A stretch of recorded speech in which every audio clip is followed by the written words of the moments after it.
Why did the commander stop in his tracks that evening, eyes fixed on the far corner of the armory? The base in northern Afghanistan throbbed with its usual tension, the sound of trucks revering, radios crackling, men laughing louder than they felt inside. But Commander Jake Morrison noticed something different. He had walked past that same armory 100 times before.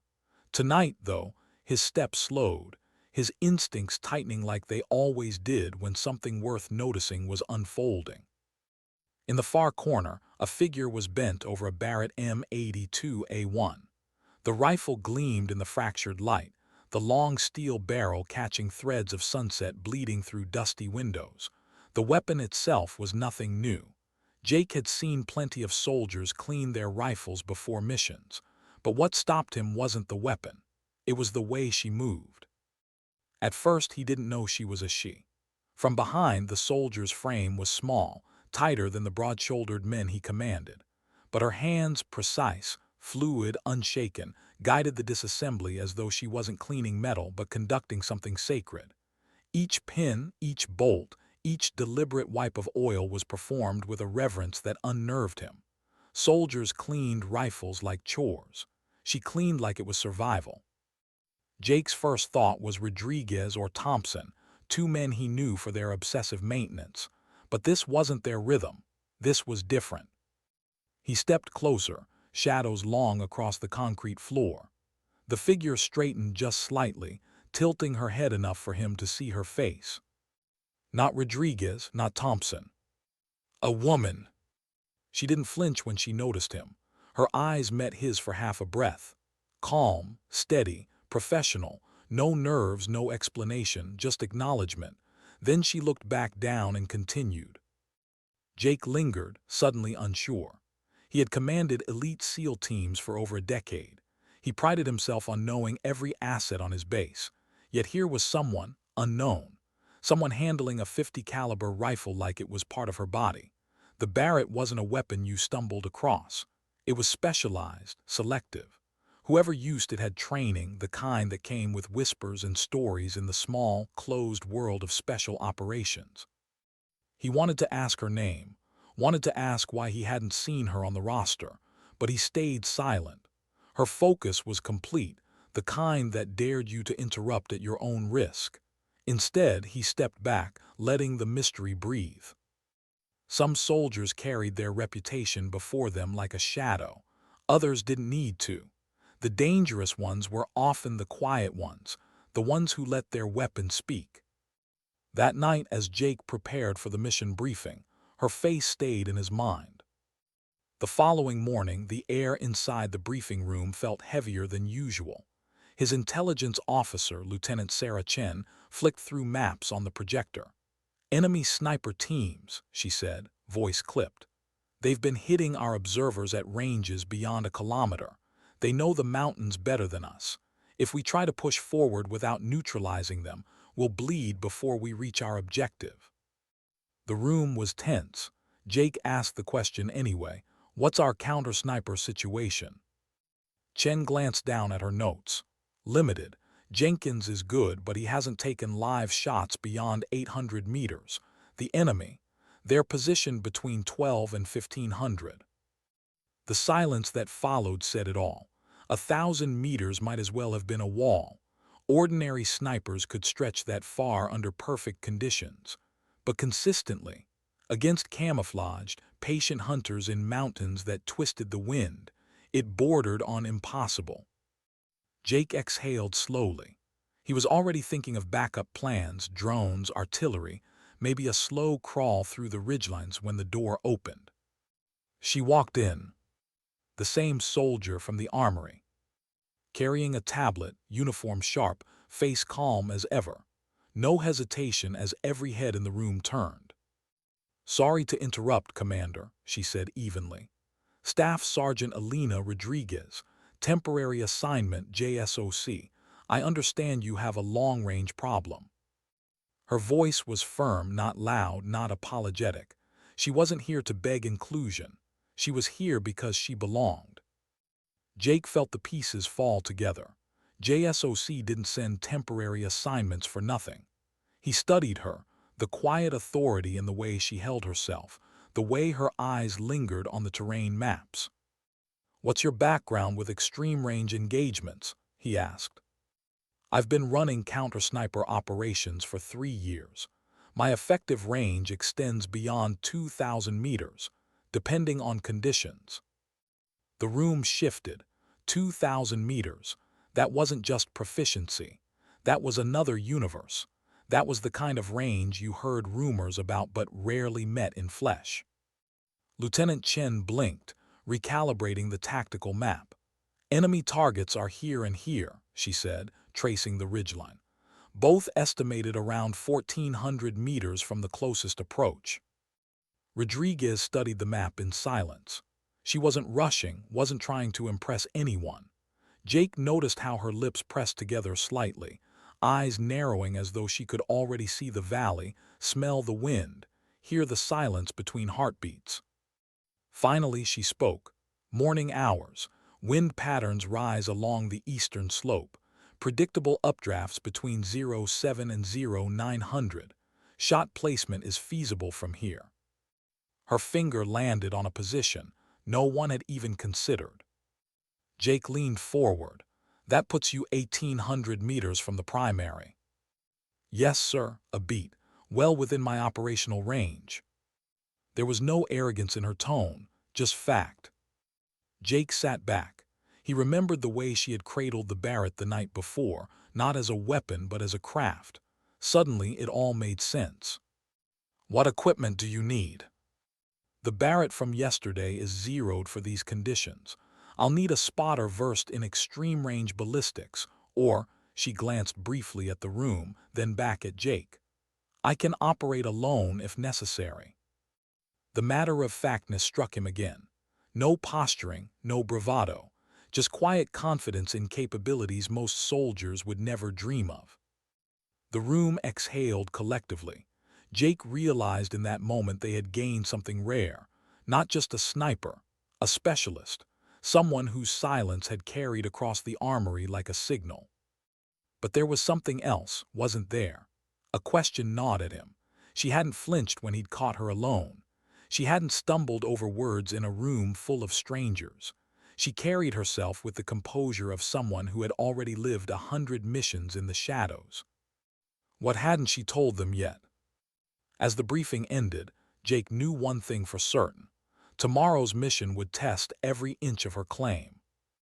And if she was who he thought she was, if her silence hid the kind of stories whispered only in special operations corridors, then they were about to walk into the mountains with a weapon far deadlier than the Barrett in her hands. But what he didn't know, what none of them knew yet, was that the legend of Staff Sergeant Elena Rodriguez had already begun. And soon it would change everything. How do you trust someone whose story you don't know? The pre-dawn darkness wrapped the mountains in silence as the unit moved out. Gravel crunched under boots. Radios hissed softly, their whispers clipped and controlled. Commander Jake Morrison led from the front, but his eyes kept drifting back to the quiet figure packing a few meters behind. Staff Sergeant Elena Rodriguez carried the Barrett .50 like it was nothing more than an extension of her own frame. Others shifted under their gear, shoulders aching from packs. She moved with an ease that was unsettling. The rifle weighed nearly 30 pounds, not counting her sidearm and kit. But on her, it looked light. Jake had seen men struggle to keep their steps steady under lesser burdens. She walked as if the weapon carried her. The route was long, 3 hours over rock-strewn ridges across jagged passes where the night air cut sharp against skin. They moved silently, every soldier alert for the flicker of movement that meant danger. Elena never once checked a map. She never once glanced at the GPS strapped to her vest. Instead, her head tilted slightly as she walked, scanning contours, reading the land as if it whispered to her. Jake finally asked the question gnawing at him. His voice was low, meant only for her. "How did you know the valley would give us that angle, back in the briefing?" She didn't stop walking. "Pattern recognition, sir. Valleys create predictable wind tunnels. Enemy snipers think about escape routes more than angles. They position where they can run. That leaves sight lines open. This spot, she nodded toward the looming ridgeline, gives us everything we need. Them, nothing. Jake let her words settle. It wasn't bravado. It was knowledge, not something memorized from a textbook, something earned. By the time they reached her chosen site, the first hints of light crept along the peaks. She crouched low, sliding into position with a fluidity that reminded Jake of a predator finding its den. The hindsight overlooked a valley where dust swirled faintly in morning currents. To an untrained eye, it was empty, just rock, shadow, and silence. But Alina already had the Barrett spread out before her, bipod dug into stone, scope adjusted. Jake raised his binoculars, sweeping the ridge opposite. Nothing, just jagged rock and thin scrub. Movement 2 o'clock, 1,400 meters. Her voice was steady, controlled. Jake froze, then shifted his lenses. For several minutes he saw only shifting light, a trick of dawn. Then a twitch, barely perceptible, a ripple in the landscape where nothing should have moved. He realized what she'd seen minutes earlier, long before he even raised his glass. The enemy sniper. He's setting up an overwatch position on our approach route, she continued. 2 minutes and he'll be ready. Jake's chest tightened. That overwatch would have cut his men down before they ever reached the valley floor. He glanced at Alina. Her eyes stayed fixed in the scope, her breathing slow, her body aligned with the calm of ritual. Range, he asked. 1430. Wind northeast, 8 kilometers per hour. Temperature rising, trajectory will shift after 20 minutes. Shot probability high if engaged now. Her voice was clinical, surgical. Jake hesitated. This was it. The moment he would discover if her words in the briefing were fact or facade. Engage. Her finger tightened, not rushed, not tentative, just certain. The Barrett roared. The sound echoed off the mountains, rolling like thunder across stone. For a heartbeat, there was only silence. Then the faint collapse of a figure nearly a mile away. Target down. Before the recoil settled, she was already shifting. Second sniper, 1600, moving. He knows he's compromised. Jake scanned wildly, struggling to keep up. There, a flicker, a shape sliding low across the rocks, moving target, extreme range. He'd seen seasoned men miss at half the distance. But Alina tracked him like a hawk, calm, unhurried, adjusting not only for distance but for speed, angle, the thin air that distorted every calculation. Minutes ticked by. She waited, patient. The moving shadow stopped, settling into what he thought was safety. Her breathing stilled. Another shot split the silence. Through his binoculars, Jake saw the body slump. Both targets neutralized. She said it as if she'd closed a door. No triumph, no relief, just confirmation. Jake lowered his binoculars, a strange weight in his chest. He had just watched something few people ever would. Shooting that didn't belong to ordinary training or reputation. Shooting that belonged to legend. But the legend didn't pause. She began disassembling the Barrett with the same methodical calm she had shown in the armory, as though she hadn't just shifted the balance of their mission in under 10 minutes. Area clear for main force advance, she reported. Jake gave the order. His team moved forward, safe now because of her, but his mind stayed locked on what he had witnessed. Who was she? Back at base, after extraction, he couldn't shake it. She had appeared like a shadow, calm, professional, almost anonymous, but she carried abilities that could decide wars. He pulled strings, personnel records, assignment files. All he found was a wall of classification, temporary attachment, specialized training, nothing more. Lieutenant Chen, sharper than most, dug deeper. By afternoon, she brought him scraps, references to Rodriguez buried in after-action reports, Syria, Iraq, engagements that seemed impossible. Eliminations at over 2,000 meters, solo ops, always successful, Chen said, sliding the papers across his desk. But names are redacted, No photos, no unit numbers, just results. One report caught Jake's breath. A single sniper neutralizing an entire observation post before extraction teams even knew where the shots came from. Tactical impact described as decisive. His phone buzzed, secure line. Colonel Marcus Webb, JSOC. Commander Morrison, I understand Staff Sergeant Rodriguez performed well this morning. Well felt like an insult. Jake leaned back in his chair. Exceptional, sir. May I ask who exactly is she? You need to know only this, Webb said, his voice flat. Rodriguez is our most successful long-range specialist. Her record includes operations classified well above your clearance. She holds the current record for confirmed elimination at extreme range under battlefield conditions. Jake felt his throat tighten. Range. Over 3,000 meters. For a long moment, Jake said nothing. 3,000. Beyond what most considered humanly possible. Beyond the textbooks, the training manuals, the whispered rumors passed between snipers in quiet corners of bases. Webb's tone carried no room for argument. Her attachment to your unit is no coincidence. Intelligence suggests enemy forces are deploying their own specialists. Your mission this morning may have been their test run.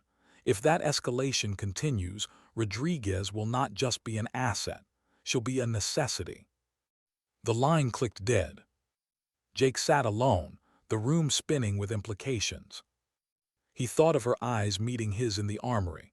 Calm, professional, not seeking approval, not needing it. He thought of the shot that had echoed across the valley, the silence after. And he realized something chilling. This wasn't just a soldier. This wasn't just a sniper.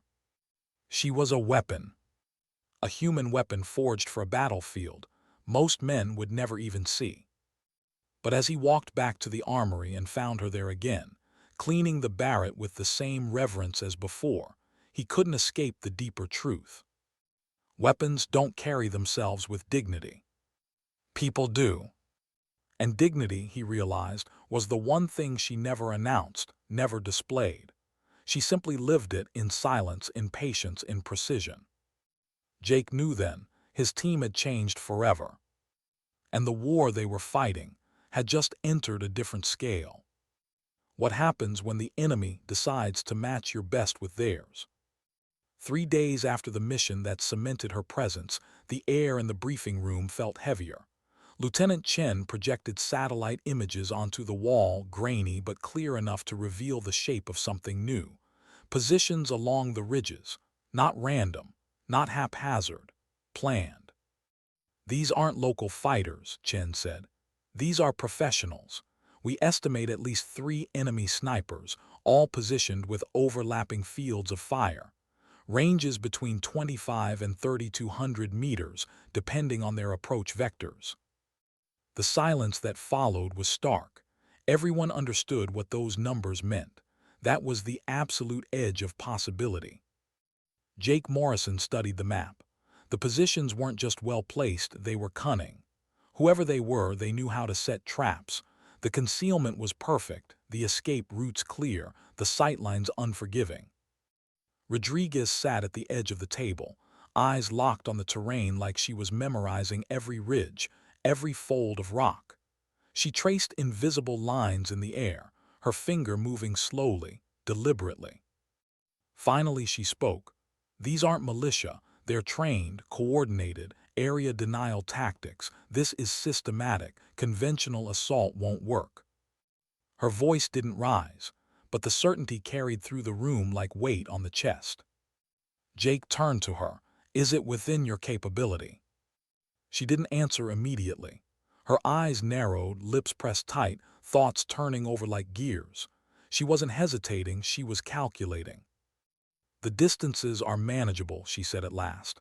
With the right preparation, right conditions, but she paused, then added, it won't be easy. Every variable will matter: wind, temperature, ammunition, positioning. One mistake at 3,000 meters. She let the silence finish the thought. Jake nodded slowly. What do you need? Her answer came without pause. Detailed reconnaissance of every viable firing position, continuous weather data, modified optics and specialized ammunition. Standard issue won't cut it at these ranges. Jake frowned. You can't get that through supply. She glanced at him, the faintest flicker of a smile tugging at her lips. Some of it. The rest requires less official channels. JSOC has ways. It wasn't bravado, it wasn't cocky, it was fact. Jake knew then they were moving beyond ordinary warfighting. They were stepping into a chess game that most soldiers would never understand. When the meeting ended, the room emptied quickly, as if no one wanted to sit with the implications. Jake lingered. She stayed too, bent over the map, studying alone. Her silence carried the weight of someone who understood the cost of what was coming. He walked up beside her. How many people can do what you're about to attempt? Her answer was quiet, a handful worldwide. It wasn't arrogance. It was almost sad, a statement of fact that carried its own loneliness. The next 48 hours stretched taut. Rodriguez spent them in relentless preparation. She walked the ridgelands herself, moving through terrain with the patience of someone who trusted the land more than the maps. She lay still for hours at a time, testing angles, watching how shadows shifted at different times of day, how the wind funneled through gaps in rock. She touched the earth with her fingertips, let dust slide across her skin. Every detail mattered. Jake watched her once from a distance. She lay prone on a slab of stone, face pressed to the scope, unmoving for nearly an hour. To the untrained eye, she might have looked asleep. But when she finally shifted, she murmured quietly, numbers, measurements, notes only she seemed to understand. Back at the armory, she worked on the Barrett. The rifle was stripped down, then built back up with modifications Jake didn't recognize. New optics, adjusted mounts, ammunition he hadn't seen in standard supply crates. She handled each piece like she was coaxing life into it. Jake approached. What are you changing? Everything that matters at 3,000 meters, she said without looking up. The standard system is excellent, but not perfect. Out here, perfect is the minimum requirement. Her tone was steady, not boastful, not cold, just resolved. Jake studied her face, calm as ever, but behind her eyes something else lingered, something heavier. He tried once more. You've done this before, haven't you? Not just one or two shots, a lot of them. For a long moment she didn't answer. Then she glanced at him. Some stories don't make it into reports, Commander. Some stories stay with you. That's enough. And she returned to her work. Jake left her in silence, but the words echoed in him long after. The morning of the engagement broke with skies too clear, air too still, almost unreal. Rodriguez had predicted it. She had charted the patterns, watched the skis, timed it down to the hour. This was the window. Jake and his team set up in an observation point half a mile back, high enough to watch through scopes but far enough to stay outside enemy reach. From there, they would see history written. Rodriguez moved alone to her firing position. She carried the Barrett, heavier now with modifications, yet she shouldered it like it weighed nothing. Her pace was unhurried, every step calculated. Jake watched her through his binoculars as she disappeared into the rocks, becoming part of the landscape itself. He realized suddenly that if he hadn't been tracking her, he'd have lost her completely. She was a ghost. Her voice came over the radio, soft, unshaken. Sniper 1 in position, beginning assessment. The team fell silent. Through powerful optics, Jake scanned the enemy ridges. He saw nothing, only rock and shadow, but Rodriguez whispered numbers into her comms, calling ranges, wind speeds, corrections. She saw what they couldn't. Primary target 3,047 meters, wind negligible, temperature stable, shot solution calculated. The words felt impossible. Jake's chest tightened. He realized he was about to watch something that would live far beyond this valley, something that would become story, then myth. Target acquired, requesting engagement authorization. Jake drew a breath, then gave the word, "Engage." The Barrett cracked. The sound thundered across the valley, echoing through every stone. And then silence, the kind of silence that holds its breath, seconds stretched too long. Then Rodriguez's voice, "Target neutralized."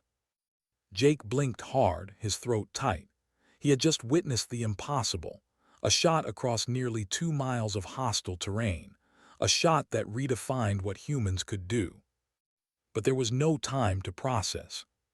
Second target, 3,112 meters, adjusting. Her voice was calm, steady.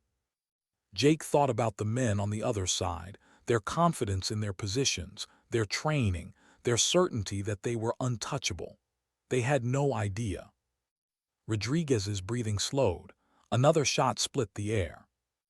Minutes later, second target down. The silence deepened. Then her final words, "Third sniper repositioning, moving target, range 2,900. Jake froze. A moving target at that distance wasn't just difficult, it was madness. But her tone didn't change. Tracking, calculating interception. 20 minutes passed as she shadowed the unseen figure, adjusting, waiting. The patience was inhuman. Jake felt sweat bead on his temples, though he wasn't even behind the rifle. Finally, her voice, solution confirmed, engaging. The third shot rang out, the sound swallowed by the vastness of the mountains. Silence. Then third target neutralized, area clear. The weight lifted from the valley, like a held breath finally released. Jake lowered his binoculars. His hands trembled, not from fear but from awe. He realized he hadn't just witnessed a battle, he had witnessed history. Rodriguez was packing up her rifle already, movement steady, deliberate, without triumph, just routine, as if she hadn't just rewritten the boundaries of possibility. And Jake thought to himself, almost afraid of the truth. The war wasn't about to change, it already had. What does silence sound like after history is made? Back at base, the debrief room carried an energy Jake Morrison had rarely felt. The men and women around the table weren't loud. They weren't boasting. They weren't even smiling. Instead, they sat quieter than usual, their eyes carrying the weight of something extraordinary. Word had spread fast. A single sniper had eliminated 3 enemy specialists from distances most soldiers couldn't even comprehend. And those who had been there, who had heard the echoes of those shots roll through the valley, wore the look of people who knew they had witnessed something they'd be telling their grandchildren about. Rodriguez sat at the end of the table. The Barrett rested in its case beside her, locked down and unremarkable as if it were just another piece of equipment. She kept her hands folded on the table, posture upright, eyes calm. No self-satisfaction, no display of triumph. Colonel Marcus Webb's face flickered across the secure video feed on the wall. His expression was rare, not quite pride, but something near awe. "Staff Sergeant Rodriguez," he began, his voice carrying the clipped authority of someone accustomed to men falling silent at the sound of his words. "The engagement distances you achieved today establish new operational parameters. 3,047 meters, moving target at nearly 3,000, documented, verified.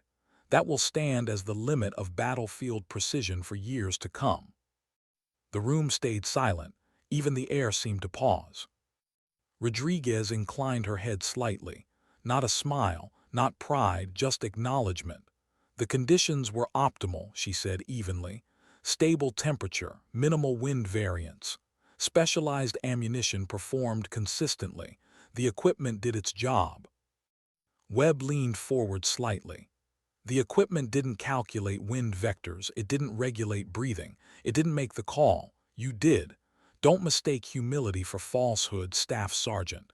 What you achieved is not replicable by others. Not now, perhaps not ever." Her eyes stayed steady, but Jake caught it a flicker, the faintest shadow passing through her calm. "What about the psychological aspects?" Webb pressed. Operating at those ranges under combat stress requires discipline beyond training. Tell us about that. Rodriguez didn't blink. Mental preparation is fundamental. Doubt kills shots. At 3,000 meters, hesitation guarantees failure. You learn to trust the math. You trust the process. And then you commit. Once the trigger breaks, it's over. You either calculated correctly or you didn't. The room seemed to breathe again, the bluntness of her words settling deep. Jake watched her closely.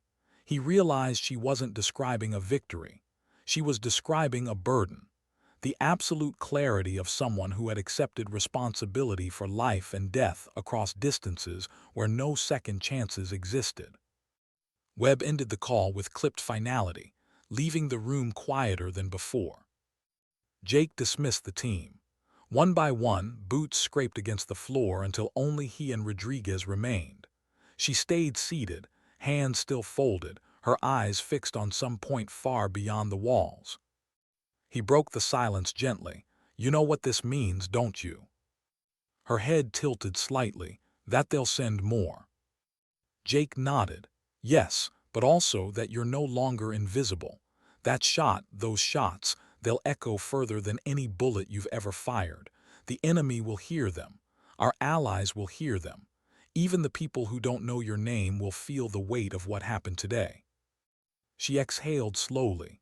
History doesn't matter on the next ridge, Commander, only the next shot. Jake almost smiled, almost, but behind her words he felt it again, that flicker, the tiny fracture in her armor.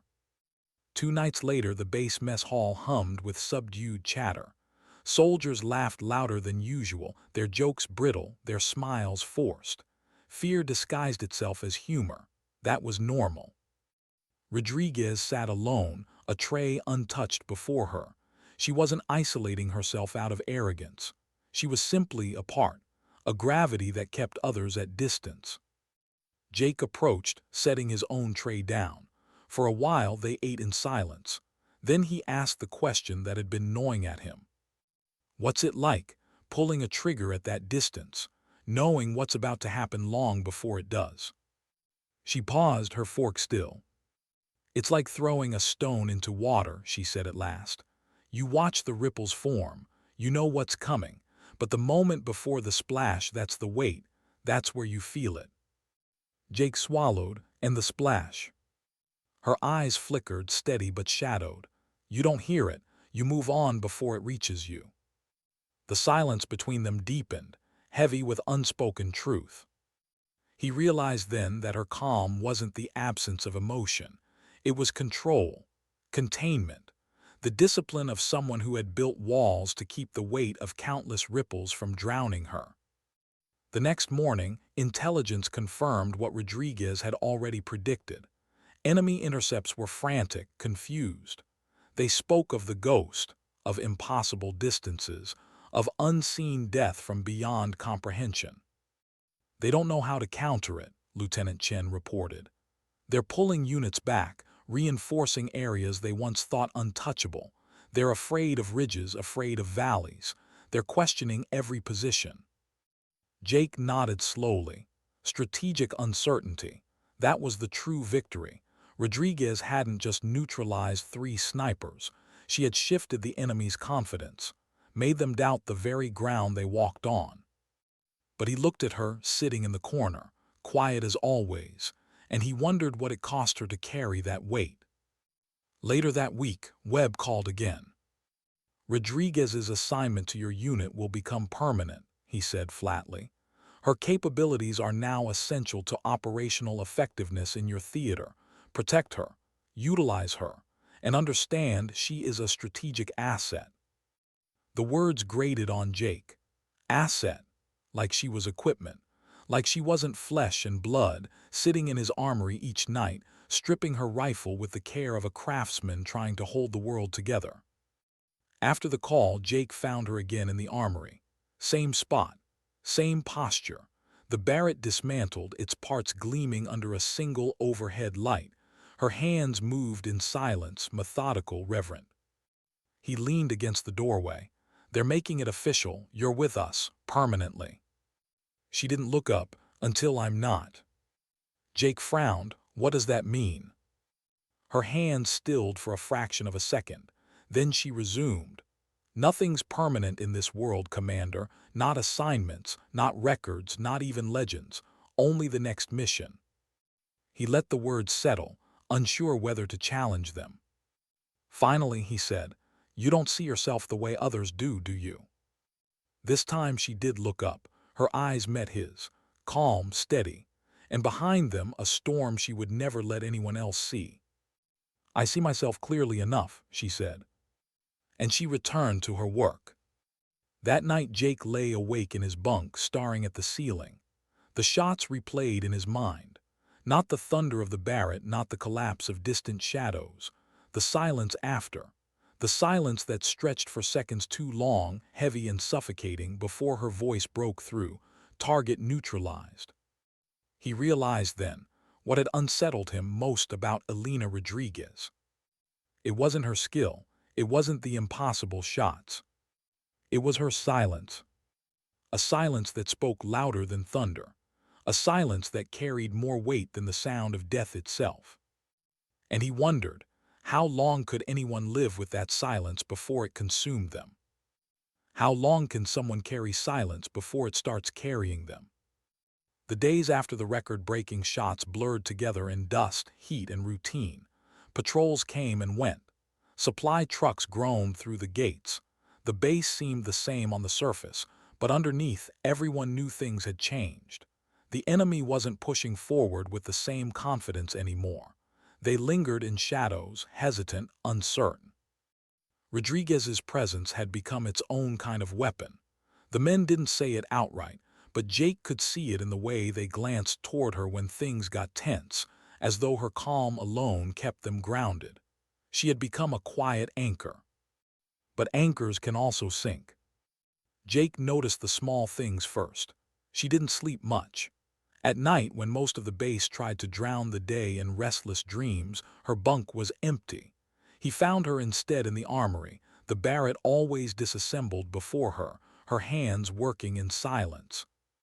He watched from the doorway one night, too tired to confront her but too curious to walk away. She wasn't just maintaining the rifle. She was listening to it, as though every click, every slide of metal against metal, whispered something only she could hear. Finally he asked, "Does it ever stop?" Her hands didn't pause. What? The calculation, the wind, the distance. Do you turn it off when the rifle's not in your hands? She looked up at him. For once her eyes weren't steady. They were tired. You don't turn off survival, Commander. You just get quieter at it. He had no reply. The next mission briefing came 2 days later. Chen laid out the intelligence, enemy forces regrouping, shifting toward deeper valleys. Convoys moving supplies, defended by small but disciplined teams. Jake saw the concern ripple across the room. Ambushes were one thing. Convoys meant escalation. It meant more bodies, more complexity, more ways to bleed. He turned to Rodriguez. Thoughts? She studied the map silently for long seconds. Their positioning suggests they're expecting harassment from short range. RPGs, IEDs, but not precision fire, not at range. If we can get high ground here, she tapped a ridge. I can cut the convoy's overwatch. Without overwatch, their armor hesitates. Their infantry stalls. We create openings. Jake nodded. Feasible. Her gaze didn't waver. Feasible. That was all she said. That was all she ever needed to say. The operation began before dawn. The mountains glowed faintly in starlight, cold and sharp. Rodriguez moved with the team through the rocks, every step silent, measured. Halfway through the climb, Jenkins, the younger sniper in the unit, tried to make conversation. "Hey, Staff Sergeant, what's it like seeing that far? I mean, 3,000 meters. I can barely hit past 800 without sweating bullets." Rodriguez didn't break stride. Distance is just math. Discipline is the hard part. Jenkins chuckled awkwardly, like he wasn't sure if it was meant as a lesson or a dismissal. Jake watched her from the corner of his eye. Her words had weight because they came stripped of embellishment. She didn't teach by speaking. She taught by being. By the time they reached her chosen site, dawn was bleeding across the horizon.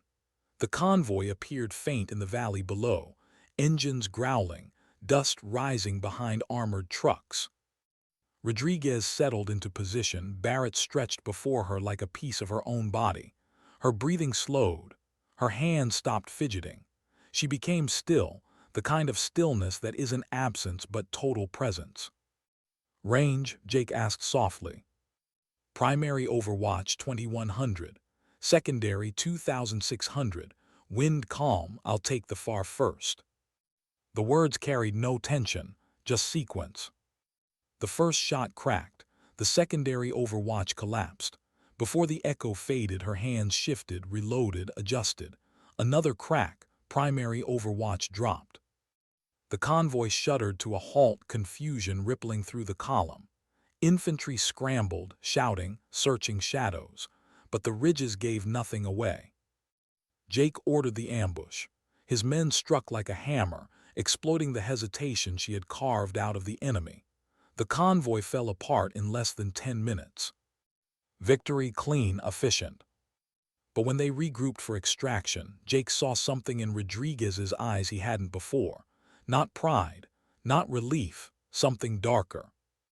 He waited until they were alone, moving back through the ridges. "What is it?" Her voice was low. There was a boy in the back of one of the trucks, 14 maybe, carrying ammunition. Jake's chest tightened. "You're sure?" She nodded. "The scope doesn't lie, the shot did what it had to, but the image stays." Silence stretched between them. Finally, she said, "Discipline doesn't erase what you see. It just makes sure you do it anyway." That night she didn't go to the armory. She went to the roof. Jake found her there, sitting cross-legged, the desert spread endless before her. "You don't sleep, do you?" he said, sitting beside her. "Sleep comes later," she murmured. "After war's end, maybe." Jake leaned back, staring at the stars. "Doesn't it ever get too heavy?" Her silence lingered so long he thought she wouldn't answer. Then she whispered, "It already is." He turned, studying her face in the dim starlight. Calm, composed, but her jaw was clenched, her hands curled slightly on her knees. "You carry it well," he said softly. Her eyes met his, steady but storming beneath. "That's the point, Commander. You carry it so others don't have to." And she turned back to the stars. In the weeks that followed, missions blurred into one another. Convoys shattered. Ambushes collapsed. Positions neutralized before they could threaten. Each time Rodriguez was there, the calm precision at the center of chaos. Her legend spread quietly. Men whispered of her shots, of the way she could see death before it came. Enemy chatter called her La Fantasma, the ghost, a shadow in the mountains who struck without warning, without mercy. But Jake saw the other side. The way her eyes lingered on her rifle a second too long. The way her silence deepened each night. The way she sometimes flinched, almost imperceptibly, when laughter echoed across the base, as though joy felt foreign, fragile. He realized she wasn't just carrying the Barrett. She was carrying every shot it had ever fired. And the question gnawed at him. How long could anyone carry that weight before it crushed them? One evening, after another successful mission, he found her again in the armory. Same ritual, same reverence. But this time when she looked up, her eyes were different. Not tired, not storming, just hollow. "Why do you stay?" he asked quietly. Her hands froze on the rifle. "You could walk away," he continued. "You've already done enough to be remembered forever. You've rewritten what's possible. You don't need to prove anything." Her voice was barely above a whisper. "Because if I walk away, someone else dies in my place, and I can't live with that, but I can live with this." Jake swallowed hard. He understood now. Her silence wasn't pride, it wasn't mystery. It was sacrifice. Not the kind sung in anthems, not the kind etched into medals, but the quiet kind. The kind that hollowed you out from the inside piece by piece until all that remained was duty. He wanted to tell her she didn't have to carry it alone, that no one should, but the words stuck, because he knew she wouldn't accept them. Instead, he just stood there, watching her work. And he thought sometimes, the most dangerous weapon isn't the one you fire. It's the silence you refuse to break. How do you fight an enemy that's learning from you? By the time the next intelligence report hit Jake Morrison's desk, he already sensed it.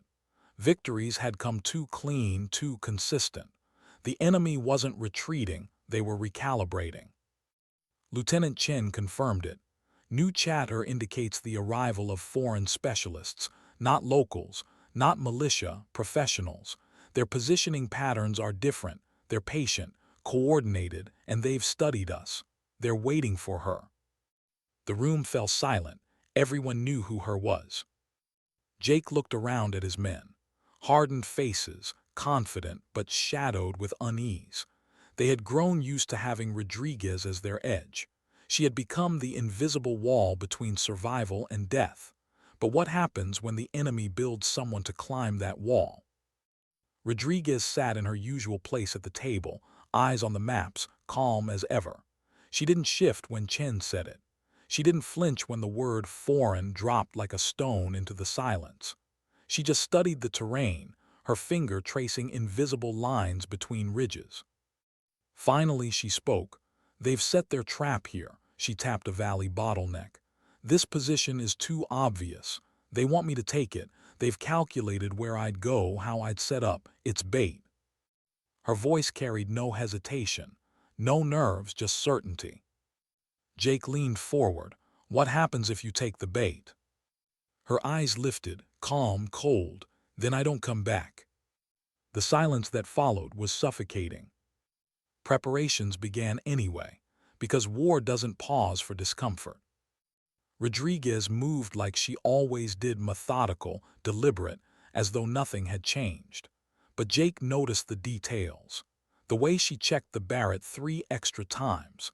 The way her gaze lingered a fraction longer on the horizon.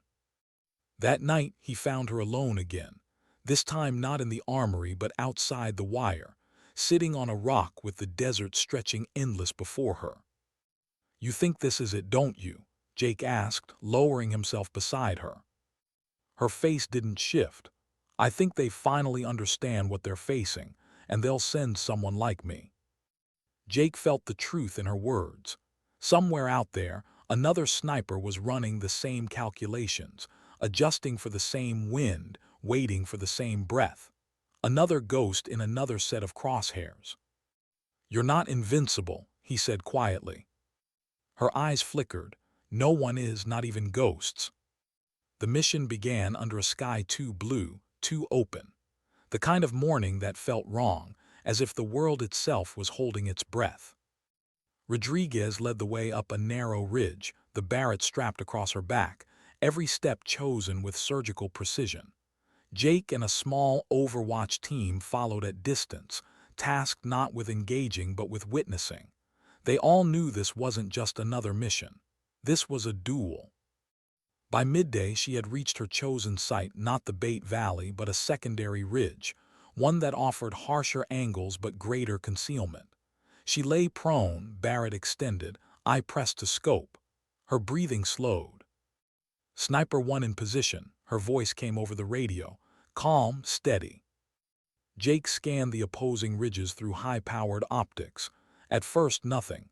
Just heat haze rising, rocks shimmering. Then the faintest glint, a flash swallowed instantly by shadow. "There," Rodriguez whispered. 2,800, enemy sniper. He's waiting for me to take the bait. He doesn't know I've already found him." Jake's pulse quickened. This was it. Her calculations began, murmured softly over comms. Wind negligible, heat distortion moderate, target position elevated by 12 meters. Correction 3 clicks left. Then silence. She waited, patient, watching. The minutes stretched. Sweat pooled under Jake's vest. He couldn't see what she saw, not truly. He couldn't feel what she felt, the narrowing of the world to a single breath, a single heartbeat, a single line between life and death. Then her voice, solution confirmed, engaging. The Barrett roared. The echo rolled across the mountains. Silence followed. Jake searched the ridge frantically. Then movement. The enemy sniper wasn't down. He had shifted. She had missed. For the first time since meeting her, Jake heard something new in her voice. Not fear, not panic, something sharper. Anger. Adjusting. The enemy fired. Dust exploded 3 feet from her position. Jake's chest seized. He had never seen her hunted before. Another shot cracked from the enemy, closer this time. Rodriguez shifted, rolling low, reestablishing her sightline. Her voice steadied again, forced calm layered over the storm. He's good, very good. She recalculated, whispering numbers like a prayer. The Barrett cracked again. This time silence stretched longer, then her voice, target down. Relief washed through Jake's chest, hot and sudden. But before he could exhale, her next words chilled him. Second sniper, 2,900, they brought more than one. The duel became a storm of silence and thunder. Rodriguez shifted positions constantly, sliding across stone with the precision of someone who knew every second mattered. The enemy answered with their own cracks, bullets slamming into rock, showering her with fragments.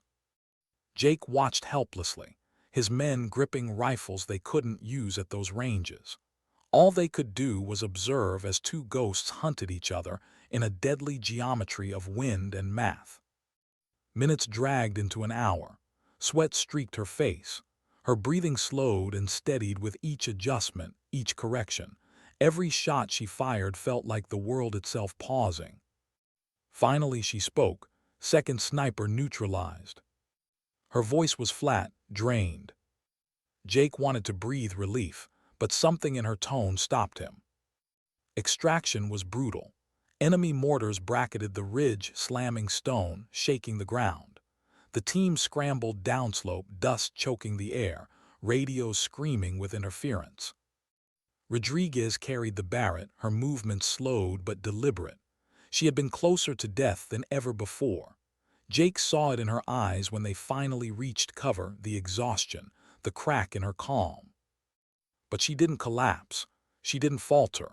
She simply sat down, disassembled the Barrett, and began cleaning it as though the duel had been nothing more than routine. Jake crouched beside her, heart still hammering. "You almost died up there." Her hands didn't stop moving. "Almost doesn't count, Commander." Jake studied her. The storm behind her eyes was deeper now, darker. "You can't carry this forever," he said softly. Her hands stilled for the briefest moment, then resumed. "I don't have to carry it forever," she murmured, "just long enough." That night Jake couldn't sleep.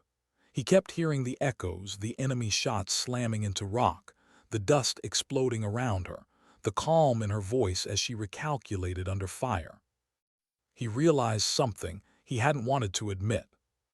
Rodriguez wasn't just redefining what was possible. She was walking a razor's edge, every shot pulling her closer to a line no one else could see. And he wondered, when that line came, would anyone be able to pull her back?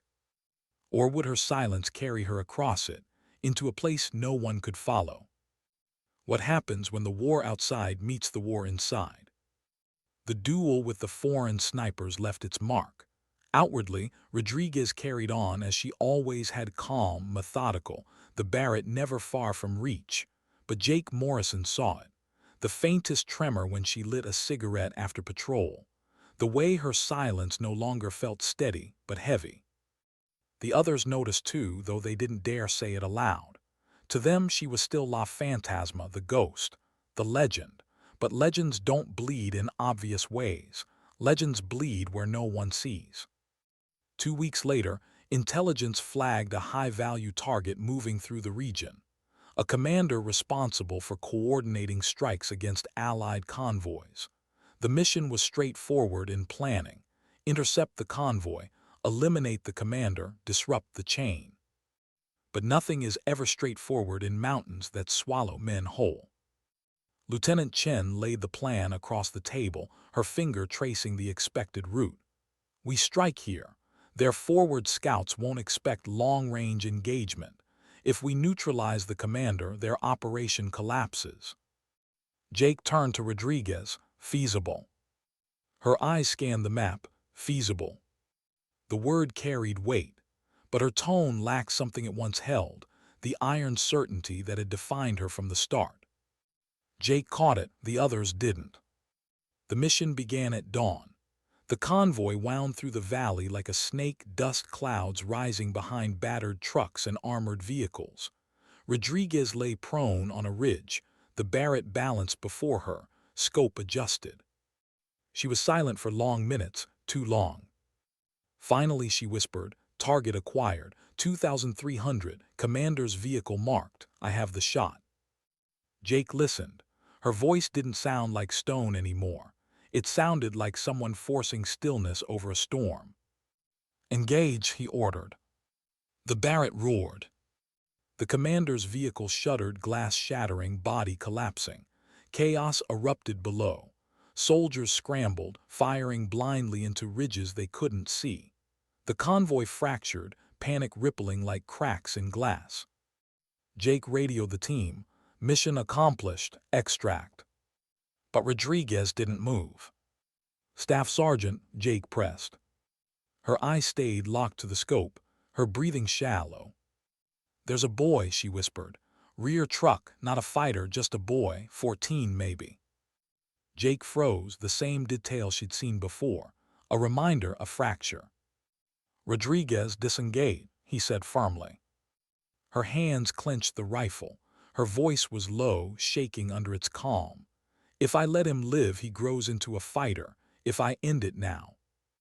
Her words trailed off, swallowed by silence. Jake felt the weight of command pressing against his chest. The war was ruthless. It didn't forgive hesitation. But the human heart wasn't built for absolutes. "Stand down," he said quietly. "That's not why we're here." For a long moment she didn't move.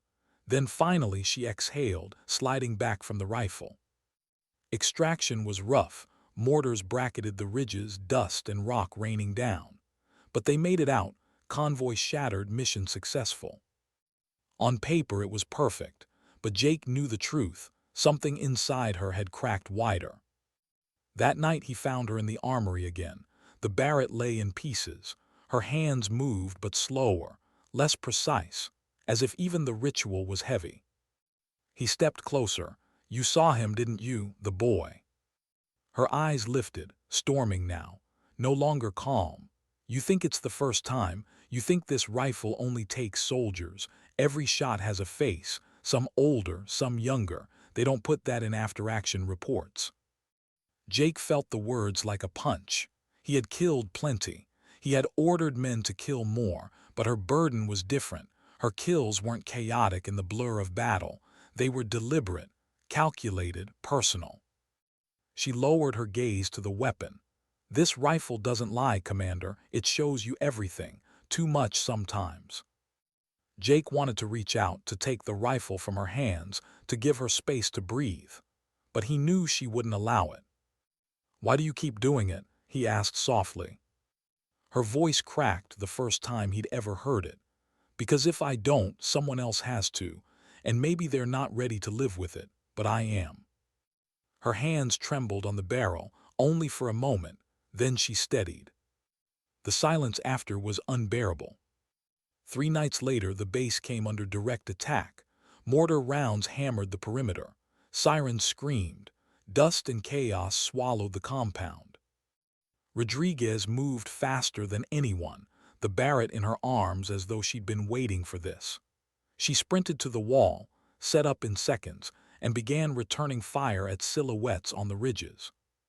Her shots cracked through the night, each one precise, each one deliberate. Enemy positions collapsed one by one, the assault breaking against the wall of her precision. But Jake saw it in her face between shots, the exhaustion, the weight, the cracks. She wasn't invincible. She was burning herself alive for every shot she fired. When the attack finally broke and the silence fell, The base shook with relief. Men clapped each other on the shoulders, laughing too loud, alive because of her. Rodriguez didn't smile. She just lowered the Barrett, shoulders heavy, eyes darker than the night. Jake approached quietly. "You saved them all." Her voice was almost a whisper. "I just delayed the inevitable." He studied her, the storm in her eyes. He realized then that she wasn't afraid of dying. She was afraid of surviving. Because survival meant carrying every face, every ripple, every silence that followed the crack of her rifle. Later, alone in the armory, she broke routine for the first time. She didn't clean the Barrett. She just sat before it, hands still, staring at the weapon like it was both salvation and curse. When Jake found her there, she didn't look up. "How many ghosts can one person carry, Commander?" He had no answer. She finally raised her eyes, and for the first time since he'd met her, they weren't calm. They weren't steady. They were broken. "Because I think I'm full." The words hung in the silence, heavier than any shot she'd ever fired. What happens when the silence you've carried threatens to break you? Rodriguez's words, "I think I'm full," stayed with Jake Morrison like a shadow.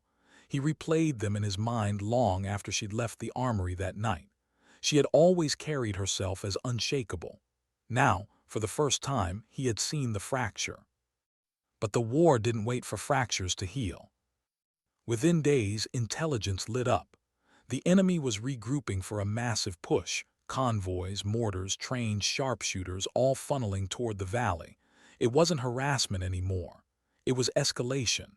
If they broke through, Allied supply lines would collapse. The briefing room was tense, every soldier leaning in, eyes fixed on the maps. Lieutenant Chen outlined the threat. 3 positions fortified along the ridges. Professional overwatch. Heavy weapons in the convoy. If we don't stop them here, they'll own the valley for months. Jake listened, his gut tightening. Then his eyes shifted to Rodriguez. She sat silent at the far end of the table, her gaze steady but unreadable. Finally she spoke. "We can stop them, but it will take everything." No bravado, no mask, just truth. Jake held her gaze. He wanted to tell her not everything, that she didn't need to carry more. But in war, you don't get to choose the weight. The operation began before dawn. The ridges were black silhouettes against a sky just starting to pale. Jake led the main force into position, every movement tense, deliberate. Rodriguez moved alone, Barrett slung across her back, her pace unhurried, her presence almost spectral. She reached her sight as the convoy appeared below, armored vehicles rumbling, infantry spilling along the road, enemy snipers already dug into ridges. Her voice came over calm, steady. "Sniper 1 in position, beginning calculations." Jake exhaled slowly. The calm was back. But now he knew the truth. Calm didn't mean unbroken. It meant controlled. It meant discipline winning over weight. Through his scope, he caught glimpses of enemy sharpshooters, patient, well-concealed. They were waiting for her. Rodriguez whispered numbers, corrections, adjustments. Wind negligible, heat distortion moderate, angles shifting as the convoy crawled forward. She wasn't just sighting targets. She was building the battlefield in her head. Then the crack of the Barrett. One sniper fell, slumped over his rifle. Another crack, second sniper collapsed. The convoy stuttered, chaos rippling through the ranks. But then, return fire. Enemy mortars bracketed the ridge, explosions shaking the ground, dust clouds blooming. Jake's voice cut in. "Rodriguez, reposition, you're exposed." Her answer was calm, "Not yet." Another shot. A vehicle erupted, its crew scattering. But then silence on the radio, too long. "Rodriguez, report." "Static." Jake's heart clenched. He scanned desperately, searching the ridge. Through his scope, he finally found her, still prone, still calm, the Barrett extended. Her voice returned, softer now. "Final shot, 2,900, moving target. This one decides the valley." Jake felt his throat tighten. He knew what it meant. She was at her limit. and yet she was still there, still carrying the silence. "Engage when ready," he said quietly. The Barrett roared. The silence that followed was suffocating. Seconds dragged like hours. Then her voice, target neutralized, area clear. Relief swept the valley like a wave. The convoy broke, scattering into retreat. The push was over before it began. But Rodriguez didn't move. Jake's voice cracked through the comms. "Status." For a long moment, nothing. Then, "I'm here." He led the team to her position, scrambling up the ridge through dust and rock. When he reached her, she was still lying behind the Barrett, hands steady, breathing slow. But her eyes told the truth. They weren't steady anymore. They were exhausted, hollow. "You did it," Jake said softly. She shook her head almost imperceptibly. "No, Commander, we did. I just carried my part." Jake crouched beside her. "You carried more than anyone should." Her lips pressed into the faintest smile. "That's the job." But he saw it, the cost. The silence she had carried was full. The debrief later that night was quiet. No cheers, no applause, just weary soldiers sitting around a table, alive because one woman had seen further than anyone else. Colonel Webb's voice came again over secure line. "Exceptional. The valley is secure. Enemy forces retreating. Staff Sergeant Rodriguez, your contribution will be remembered in operational history." Rodriguez inclined her head, not a word. When the call ended, the room stayed silent. No one knew what to say, because some victories don't feel like victories, they feel like survival. Jake found her later in the armory, same as always. The Barrett lay in pieces. Her hands moved slowly, reverently. He leaned against the doorway. "You know, legends usually get told loud, names shouted, records written. Yours, it's different. You're building a legend in silence." Her eyes lifted, calm again, but softer. "Legends don't matter, Commander, not really. Dignity does, and dignity doesn't speak, it just acts." The words sank into him like stone. He knew then that she would never tell her story, never brag, never write it down. But others would. Because legends don't choose themselves. They're chosen by the ones who witness them. Weeks later, the base returned to its uneasy rhythm. Convoys came, patrols went. The war carried on as it always did. But for Jake Morrison, nothing was the same. He had seen the impossible made flesh. He had seen a soldier who redefined limits. He had seen what it costs to carry silence until it breaks you. And he had learned something he would never forget. Sometimes dignity doesn't shout. It doesn't demand. It doesn't boast. Sometimes dignity is a woman cleaning a rifle in the corner of an armory. Sometimes dignity doesn't speak at all. It simply acts.